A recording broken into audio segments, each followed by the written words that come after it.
తెలంగాణలో ఆంధ్రప్రదేశ్ గవర్నమెంట్ నడుస్తుందంటందుకు ఇది ఒక పెద్ద ఉదాహరణ. ఇది ఇలా సైకిల్ పాలన అక్కడ కాదు, సైకిల్ పాలన ఇక్కడ కూడా ఉన్నది.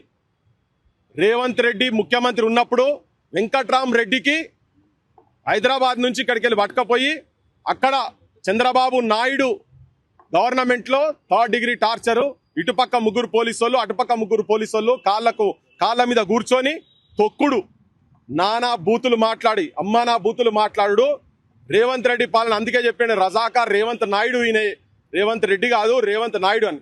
అంటే నీ సామాజిక వర్గానికి సంబంధించినటువంటి ఒక జర్నలిస్టుకు, నీ జిల్లా కొల్లాపూర్కు సంబంధించిన ఒక జర్నలిస్టుకు, పాలమూరు బిడ్డ నేను, పాలమూరు పేద మొగోన్ని, నల్లమల పులి బిడ్డ అంటున్నావు కదా, ఇగో చూడు అదే నల్లమల కాడ పుట్టినటువంటి ఈ బిడ్డను నీ గురువు అంటావో నువ్వేమంటావో, నువ్వు ఎవరికైతే చెంచాగిరి చేస్తున్నావో, ఎవరిని బూట్లయితే నువ్వు ఆంధ్రప్రదేశ్ రాష్ట్రం ఉన్నప్పుడు మోసినావో, ఇప్పుడు తెలంగాణ రాష్ట్ర ముఖ్యమంత్రి అయిన తర్వాత కూడా ఇంకా అతని బూట్లు ఆ సాక్షుల వాసన చూసుకుంటూనే ఉన్నట్టున్నావు నువ్వు.